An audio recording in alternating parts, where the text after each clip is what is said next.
सर्व पत्रकार मित्रांचं मी आजच्या पत्रकार परिषदेमध्ये स्वागत करतो। याची गरज नाही ना।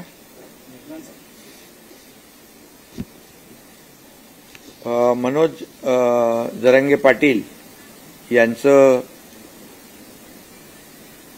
उपोषण आज त्यांनी मागे घेतलंय,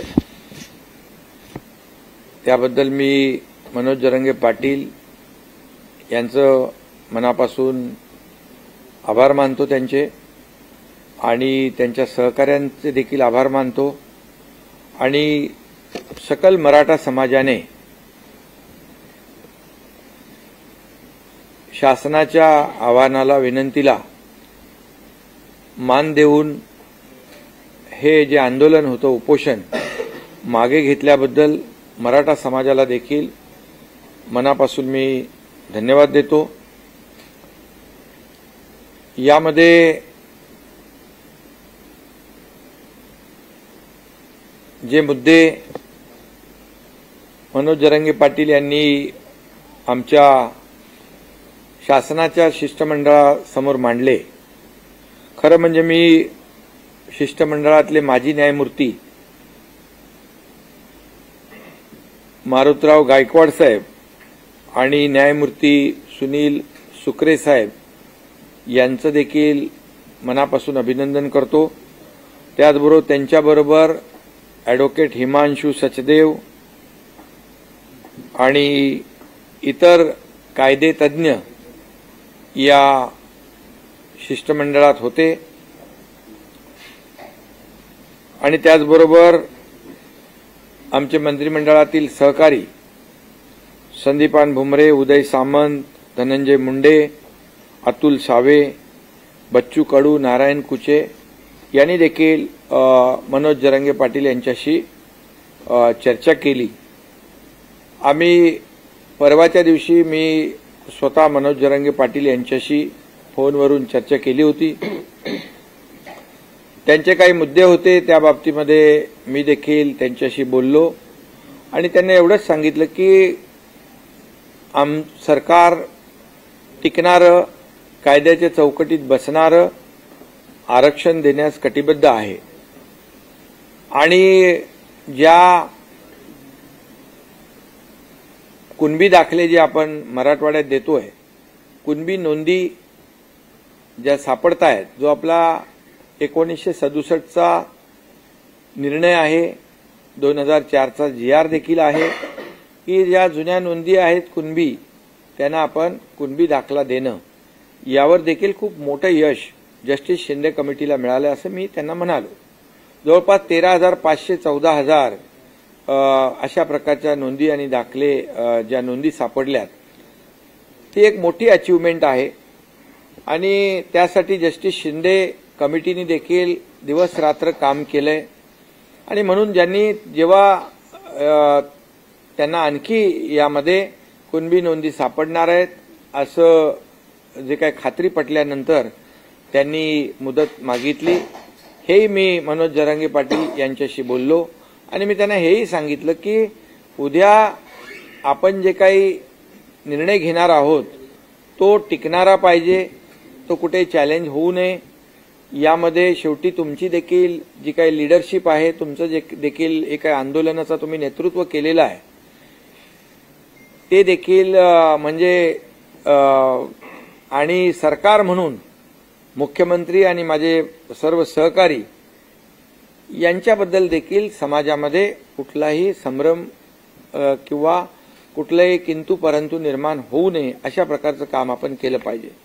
ही चर्चा झाल्यानंतर काल आमचे सहकारी बच्चू कडू त्या ठिकाणी गेले होते, ते माझ्या संपर्कात होते, आणि मी आणि आपले उपमुख्यमंत्री देवेंद्रजी, दुसरे आपले उपमुख्यमंत्री अजितदादा, आम्ही सगळ्यांनी ठरवलं की सरकार शेवटी चर्चेतून आणि संवादातून हा प्रश्न, कुठलाही प्रश्न हा सुटू शकतो, आणि चर्चा करण्याची जेव्हा दोन्ही बाजूची तयारी असते त्यावेळेस चर्चेतून मार्ग निघतो।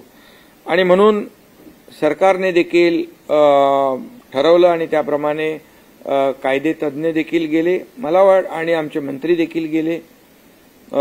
मला वाटतं ही इतिहासातली पहिली घटना असेल की कायदे तज्ज्ञ एका उपोषण स्थळी आंदोलकांशी बोलण्यासाठी जातात.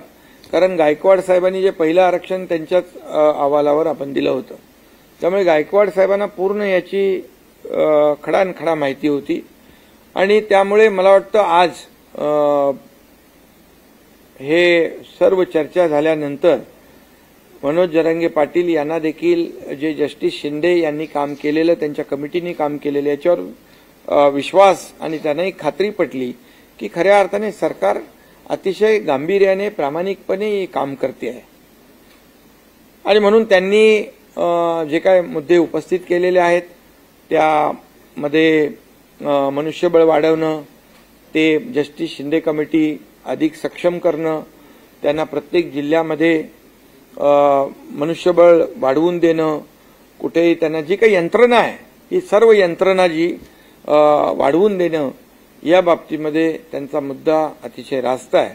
आणि त्यानुसार ज्या ज्या ठिकाणी राज्यामध्ये ज्या कुणबी नोंदी आहेत या तपासल्या जातील आणि त्यावर त्यांना कुणबी दाखले देण्याचा जो जी.आर. सरकारचा आहे त्याची अंमलबजावणी पूर्णपणे केली जाईल. शेवटी सरकार म्हणून आपण कुठलाही निर्णय असा घाई गडबडीमध्ये घेऊ शकत नाही.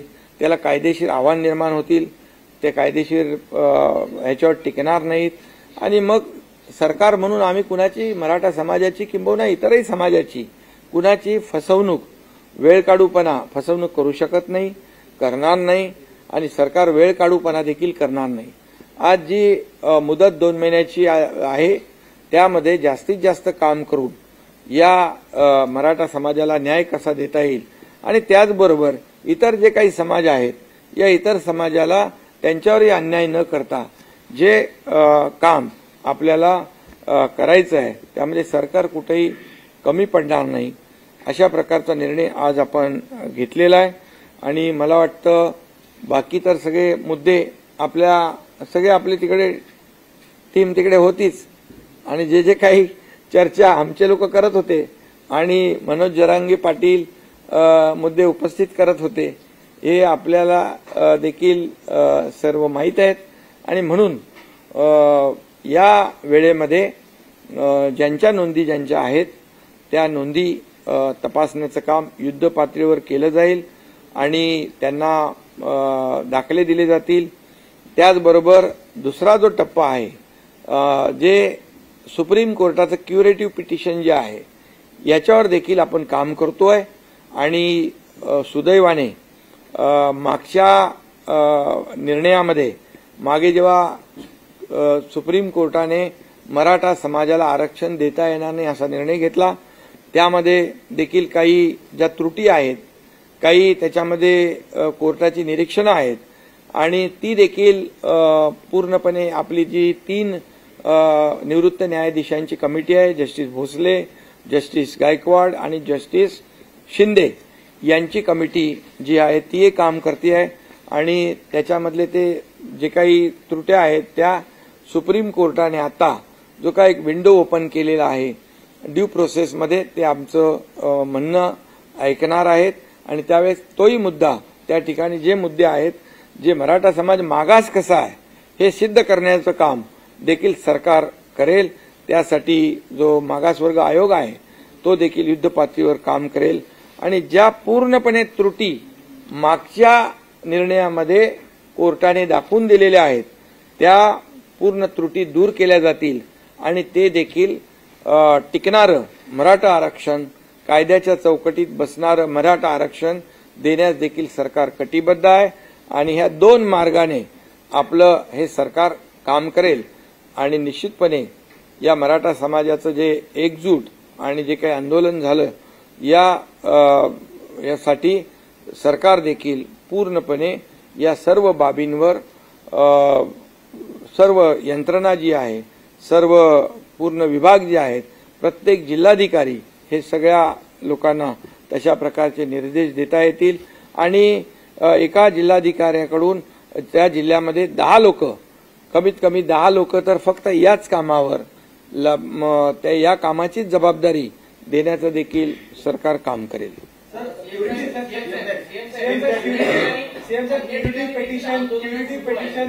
क्युरिटी पेटिशनची विंडो ओपन होणं हे सरकारसाठी एक मोठं यश आहे. यासाठी अनेक तज्ञांनी काम केलेलं आहे. त्या तज्ञांना सोबत घेऊन क्युरिटी पेटिशनची विंडो ओपन एक त्याच्यामध्ये आणखी एक मुद्दा, जी काल आम्ही बैठक घेतली, सर्वपक्षीय बैठक घेतली, त्याच्यामध्ये देखील जी भूमिका सरकारची होती की मराठा समाजाला आरक्षण टिकणारं दिलं पाहिजे, कायद्याच्या चौकटीत दिलं पाहिजे, हे देखील सर्व पक्षीयांनी मान्य केलं. आणि सर्व पक्षीय बैठकीमध्ये सर्व नेते आले, त्यांनाही मनापासून मी धन्यवाद देतो. आणि त्याचबरोबर जे काही राज्यामध्ये याला हिंसक वळण जे लागलं होतं ते देखील थांबलं पाहिजे आणि त्याच्यावर देखील योग्य तो उपाय सरकारने केला पाहिजे, अशा प्रकारची सर्वपक्षीय बैठकीमध्ये देखील चर्चा झाली. आणि मनोज जरांगे पाटील यांनी उपोषण आंदोलन मागे घ्यावं, अशा प्रकारचं देखील आवाहन, विनंती आणि चर्चा कालच्याही बैठकीमध्ये झाली. त्यामुळे सरकार म्हणून आम्ही जे एक बैठक बोलवली सर्व पक्षीयांची, आणि त्या बैठकीमध्ये सगळेजण आले आणि ते देखील या ठिकाणी नक्कीच त्यांना देखील धन्यवाद या ठिकाणी द्यायला पाहिजे. एवढं या ठिकाणी. आणि जे आपले आज खरं म्हणजे जे 2 आपले निवृत्त न्यायाधीश त्या ठिकाणी गेले, त्यांचे विशेष या ठिकाणी आभार देखील मी मानतो. कारण शेवटी कायद्याची भाषा आणि ज्या कायद्याच्या ज्या काही चौकटीमध्ये काय बसू शकतं, काय टिकू शकतं, हे त्यांना समजावून सांगण्याचा देखील त्यांनी प्रयत्न केला. त्यासाठी देखील त्यांचे आभार मानले. आणि तातडीने आम्ही विनंती केल्यानंतर ते तिकडे उपोषणस्थळी थेट जाणं हा देखील पहिलाच प्रकार आहे. आणि ते गेल्यामुळे नक्कीच त्याचाही फायदा आज या आंदोलन उपोषण मागे घेण्यामध्ये झालेला आहे.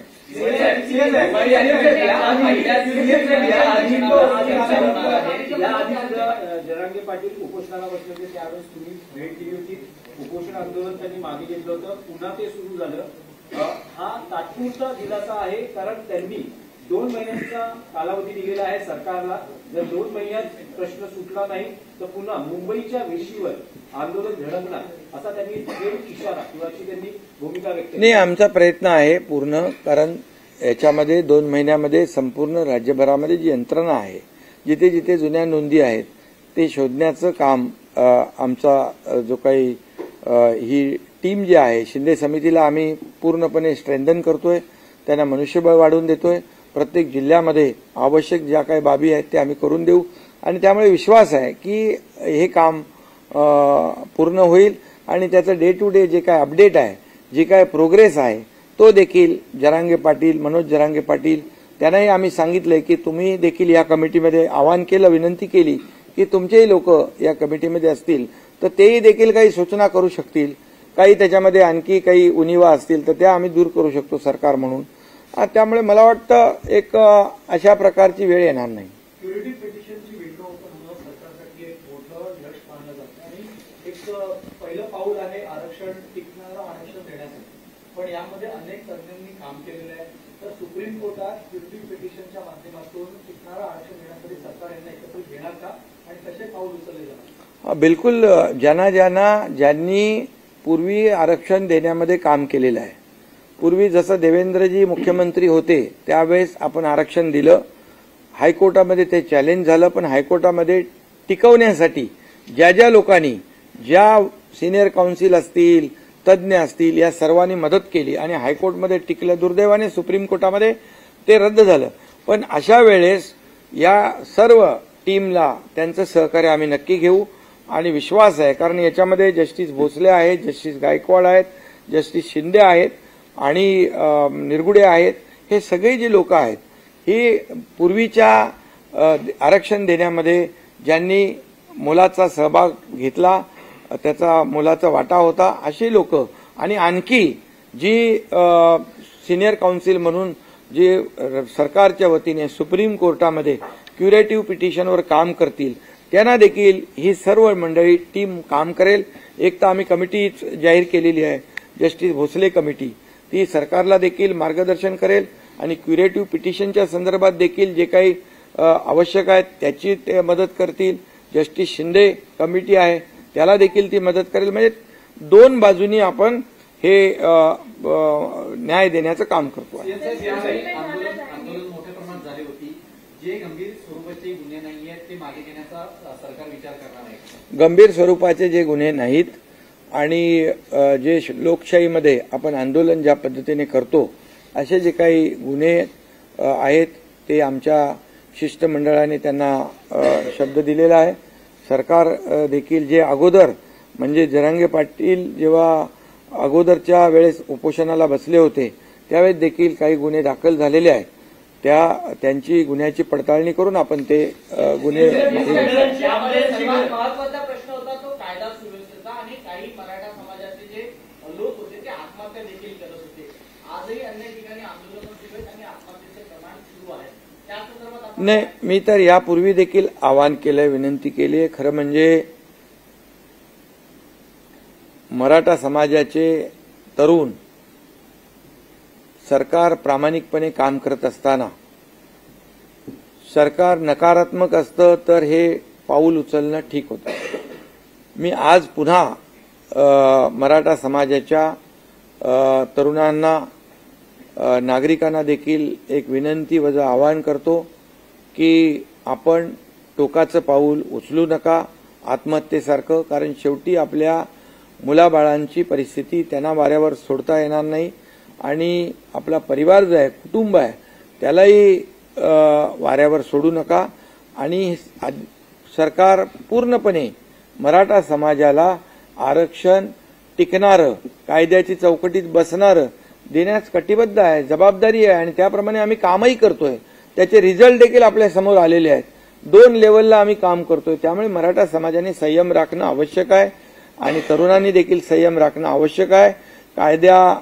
खरं म्हणजे काही ठिकाणी दुर्दैवी घटना घडलेल्या आहेत, काही ठिकाणी म्हणजे या आंदोलनाला गालबोट देखील काही लोकांनी लावलेला आहे.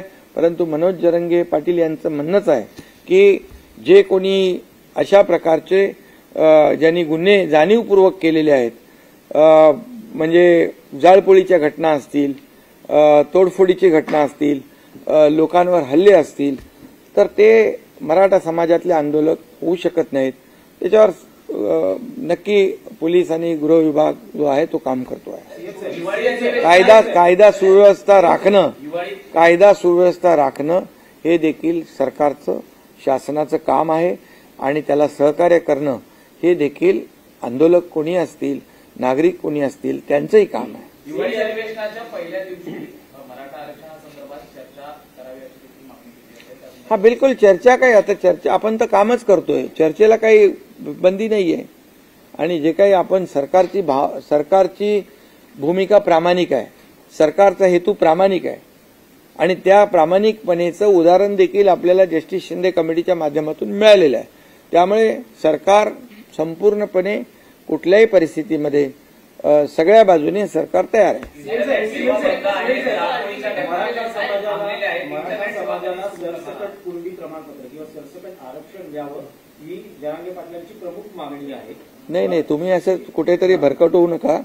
कारण जे आता त्यांनी सांगितलेलं आहे की ज्यांच्या नोंदी आहेत कुणबी त्यांना तुम्ही तात्काळ युद्ध पातळीवर दाखले देण्याचं काम करा आणि या बाबतीमध्ये प्रत्येक जिल्ह्यामध्ये 10 लोक अधिकचे द्या आणि हे काम युद्ध पातळी 2 महिन्यामध्ये पूर्ण करा आणि तशा प्रकारचं आश्वासन आमच्या लोकांनी दिलेलं आहे.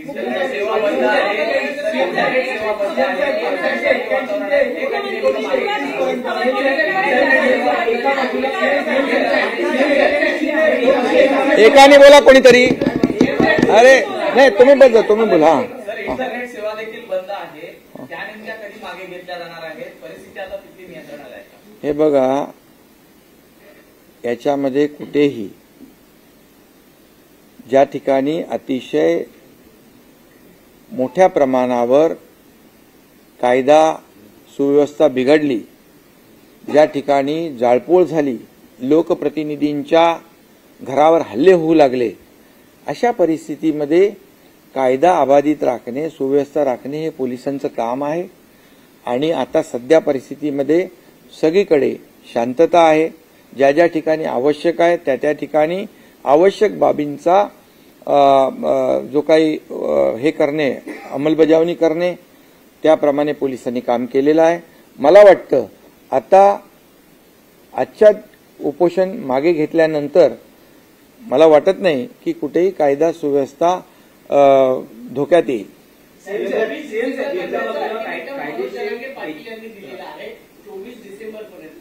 तर आपल्याला किती आत्मविश्वास आहे की 24 डिसेंबर नाही, आता 2 जानेवारी पर्यंत परत 24 डिसेंबर गेले. 2 जानेवारी पर्यंत 2 महिन्याचा वेळ मिळालेला आहे. आणि त्या 2 महिन्यामध्ये बरंचसं काम म्हणजे जे आहे, जे ठरवून दिलेलं आहे ते काम नक्की होईल. आणि त्यासाठी जे जे काही यंत्रणा आवश्यक आहे त्या सर्व यंत्रणा सरकार लावेल.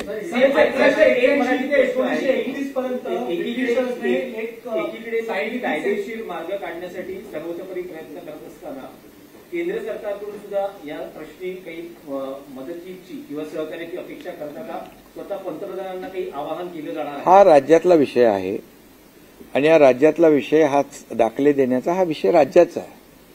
आणि सुप्रीम कोर्टामध्ये जे क्युरेटिव्ह पिटिशन आहे त्यावर देखील सरकार आणि हा राज्याचा अधिकार आहे. त्यामुळे राज्याचा अधिकार आहे, राज्य त्यामध्ये पूर्ण ताकद लावेल. जे जे काही करायचं ते राज्य सरकार करेल. आणि मराठा समाजाला टिकणारं, कायद्याच्या चौकटीत बसणारं आरक्षण देण्याची जो शब्द आहे तो शब्द पाळेल. 1881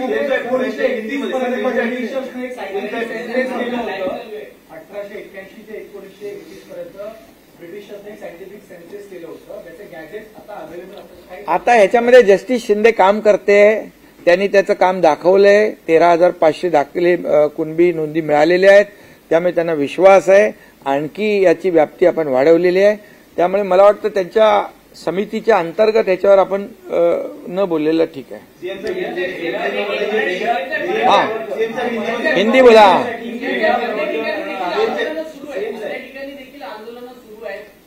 ठीक आहे, आता आंदोलन जे आहेत, आजचं उपोषण मागे घेतल्यानंतर सगळ्यांनाच आवाहन केलेलं आहे की आज सगळ्यांना मी आवाहन करतो, विनंती करतो.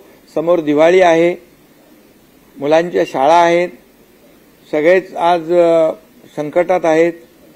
तुमची पत्रकारांची पण दिवाळी आहे, सगळ्यांचीच आहे. त्यामुळे तुम्ही पण जरा मी पुन्हा एकदा सांगतो की हा लोकशाहीतला 4था स्तंभ आहे. जशी सरकारची जबाबदारी आहे राज्यामध्ये शांतता, कायदा सुव्यवस्था राखणं, तशीच देखील आपल्या सगळ्यांची आहे. त्यामुळे मला वाटतं आपल्या सगळ्यांचं सहकार्य एक सकारात्मक बाबीतून आपण पुढे गेलो तर नक्की आणि चर्चेतून मार्ग निघतो. यासाठी सरकारने चर्चा सुरू केली. मी आणि दोन्ही आमच्या उपमुख्यमंत्र्यांनी आमच्या शिष्टमंडळाला पाठवलं. कायदेशीर जे तज्ज्ञ आहेत त्यांनाही पाठवलं. आणि मला वाटतं मार्ग निघालेला आहे. तुम्ही देखील याकडे सकारात्मक दृष्टीने बघा तर बरं होईल.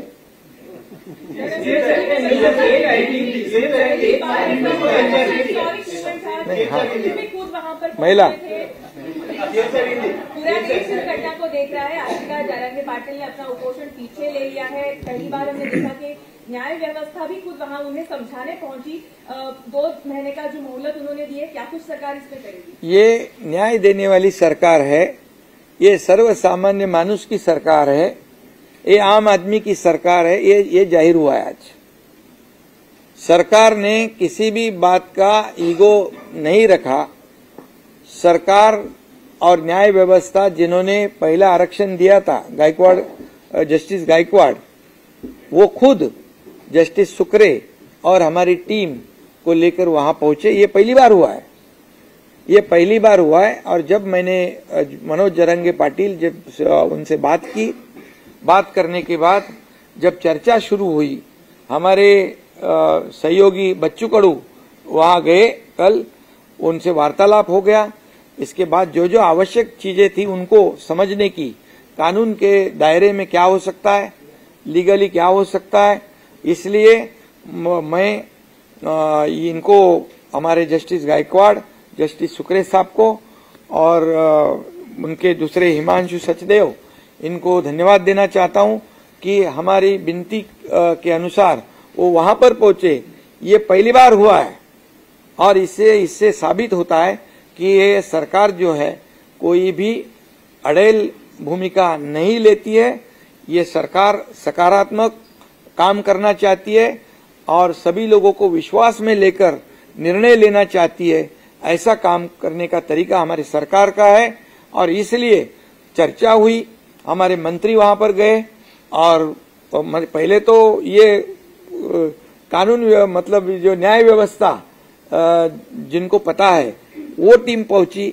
उन्होंने उनकी जो प्रश्न थे, जो शंका थी, उसे दूर करने का काम किया और फिर हमारी दूसरी टीम वहां पर मंत्री जी की गई और इसमें से अच्छा एक आउटकम आया है। ये मनोज जरंगे पाटिल, इन्होंने अपना अनशन उपोषण जो है पीछे लिया है। मैं उनको धन्यवाद देना चाहता हूं और मैं उनके सहयोगी जो है उनको भी धन्यवाद देना चाहता हूं। पूरे सकल मराठा समाज को भी धन्यवाद दूंगा क्योंकि सरकार ने जो उनको आह्वान किया था, उनको अनशन पीछे लेने का, आंदोलन का पीछे लेने का आह्वान विनती की थी, इसलिए उनको भी मैं बहुत बहुत धन्यवाद देना चाहता हूं। और कल जो सर्वपक्षीय सर्वदलीय बैठक हुई उसमें भी एकमत हो गया कि ये सरकार जो कानून के दायरे में बैठने वाला टिकाऊ जो आरक्षण देना है उसके ऊपर एकमत हुआ और मनोज जरंगे पाटिल जी ने आंदोलन पीछे लेना उस पर भी एकमत हुआ है और कानून व्यवस्था राज्य में बनाए रखने की आवश्यकता है, इसमें भी एकमत हुआ। इसलिए मैं सभी विपक्ष दलों के नेताओं को भी धन्यवाद देना चाहता हूँ।